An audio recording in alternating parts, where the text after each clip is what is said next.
That's Man, dope. man, man. You got Lonzo. You want me to grab something else from the audience? Go ahead, man. We Go over an ahead. hour. I'm good. Cool. Yeah, man, I love it. Let's keep going, baby. I know you had a relationship with good relationship with DILLA. Rest in peace. Can you talk to us a little bit about Jay and any good stories that you can share with us?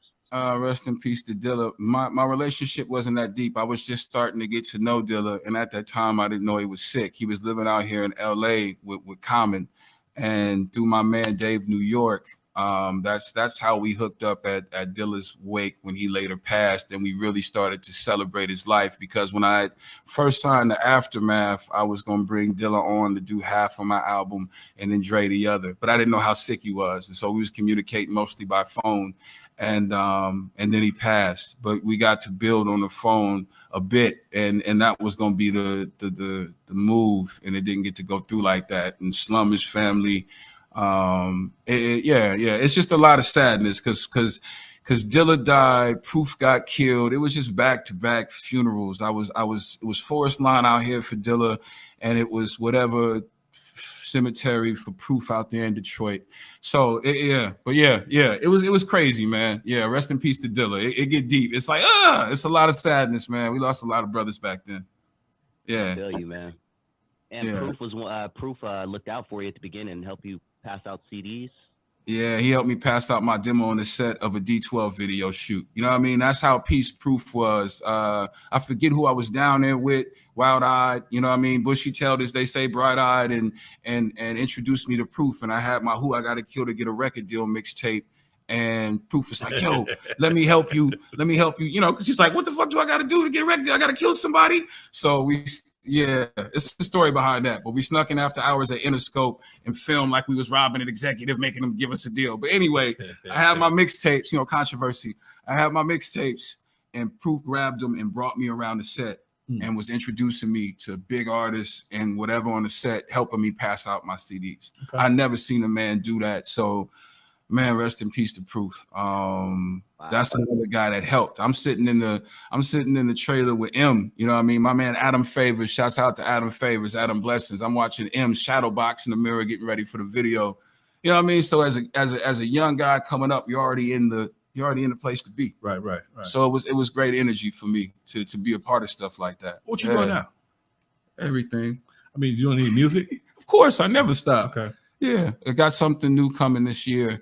I just take my time, you know what I mean? But my biggest challenges have been being a husband and being a father. My thing is always putting real life first. So I have to take my time. I lost so many people, be it COVID, be it cancer, be it the street violence. Stuff can slow you down. And so music, I mean, I ain't tripping off music.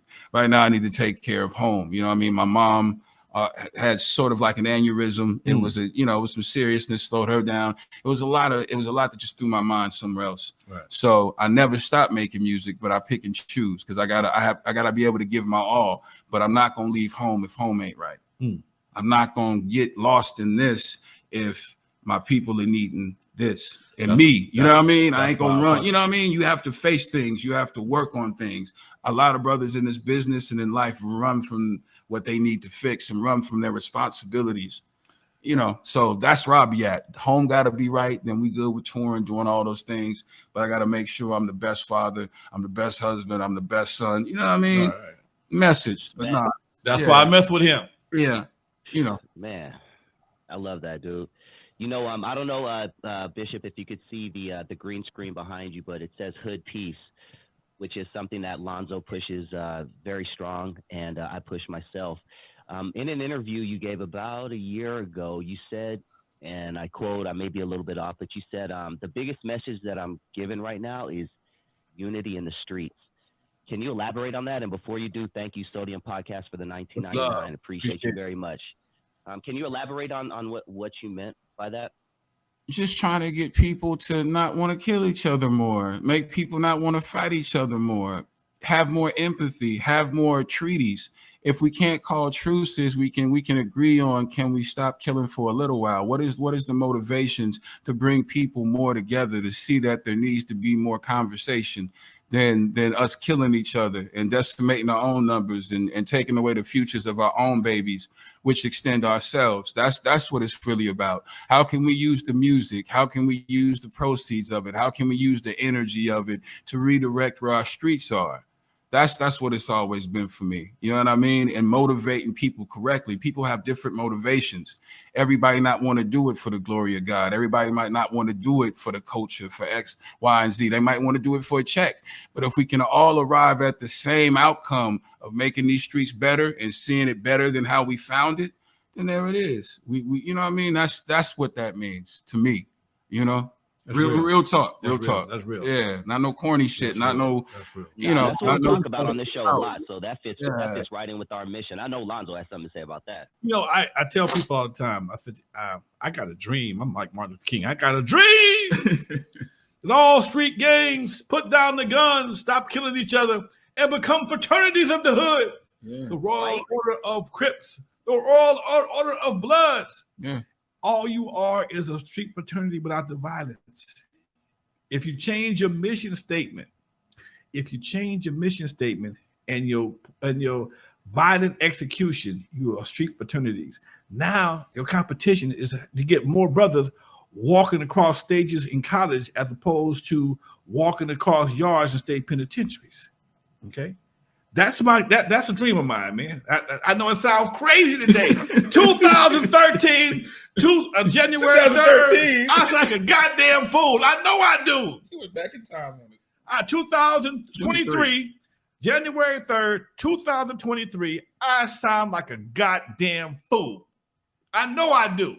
But anything is possible. I saw a nigga that couldn't even pay attention become a billionaire. Message. I saw a motherfucker that couldn't even rap a Christmas gift, become a hip hop star. Nigga, I seen it all. Okay, don't talk to me what ain't fucking possible. I know a nigga that couldn't even play dead, became a DJ and a club owner before he was 25 years old. Don't tell me what the fuck can't happen. Okay, don't tell me what the fuck can't happen. All you gotta do is want it. Message. All you gotta do is want it. You're welcome. Message. Next one, brother. What else you got for us? Man, dude, I'm loving. You know, I need some more of this game from Bishop Lamont. We're losing a lot of rappers to gun violence. We're losing a lot of rappers to RICO charges. We're losing a lot of rappers to fentanyl overdoses. Yeah. If you could, you know, as someone who's, you know, been through the game, you know, seen it all, done it all, been through it all in my Mobb Deep voice. If you could give some advice, to these youngsters out there from Bishop Lamont, what would it be, man? So they could maybe make it to where you are today, to at least your age, you know what I'm saying? And that's 44. And man, it's a blessing. It didn't come easy. It's been some close calls. I'm on borrowed time, on bonus time. It's a blessing, but that has disturbed me for a long time. And I remember when we were kids and the people who would pass and it'd be more street motivated. And then when we started to lose our real rappers, and then it just started happening so much and at such a high level. And it started to look like it was by design, and it feels like it's by design, making our young black men collectible cards, they Pokemon cards, got to catch them all. And it's even better to be able to have them packaged and dead to better, you know, use their intellectual property however way they see fit, because they're not here to debate it. And that's pretty much what that game is about, because they put these young babies into this business and put large amounts of money, you know, to these kids, even though if it's a bank loan, but they give it to these kids and there's no training on finance. There's no understanding of how to save. And these babies just get turned loose to go buy the jewelry, to have everything in expense. And they don't understand the balance. And it's designed that way for them to self-destruct. So there has to be, I've always thought, and this is another thing in the New West, there has to be embassies. The same way that there's embassies when you go to different nations around the world for whatever citizens of whatever nation, it needs to be the same way within the music business, because nobody knows who's who. There's no way to protect people with unions, with teaching people how to really do what they need to do when they first get signed, how they need to protect their minds, their bodies, their spirits, You know what I mean? The intellectual properties. These are the problems with this, and this is why we keep seeing what we're seeing. When the streets get too involved, when people who aren't street get too involved in street shit. So there's this crossing of lines that should never be crossed. And so we're seeing all this happen because so many people are not coming through the music business through the right gates, because people just put stuff on the internet, they get the right numbers, they blow up. But back in the day, you had to earn your way into the business. You had to have A&Rs. You know what I mean? It's to say, hallelujah, holy water splash. Collection plates will be coming round at the end. Wow. But we had to pay dues. Now, look, it's the same way that sports works. Look how young kids start, be it for football, be it for baseball. Look what they have to do. Look at the process that they have to go through before they can even get drafted for X, Y, and Z to get to that level. Now, look what hip hop does. Anybody can be involved without being a background check, without going through the proper protocols to say this guy can be down. That's the difference. And that's why we're seeing what we're seeing, because so many of these people at these labels are the feds, are the police. And that's the problem. And so from the inside out, they've taken over a multi-billion-dollar business that they said would never last, was nigger noise, was this, that, and the third, fucking monkeys. And look again, Black people changed the world.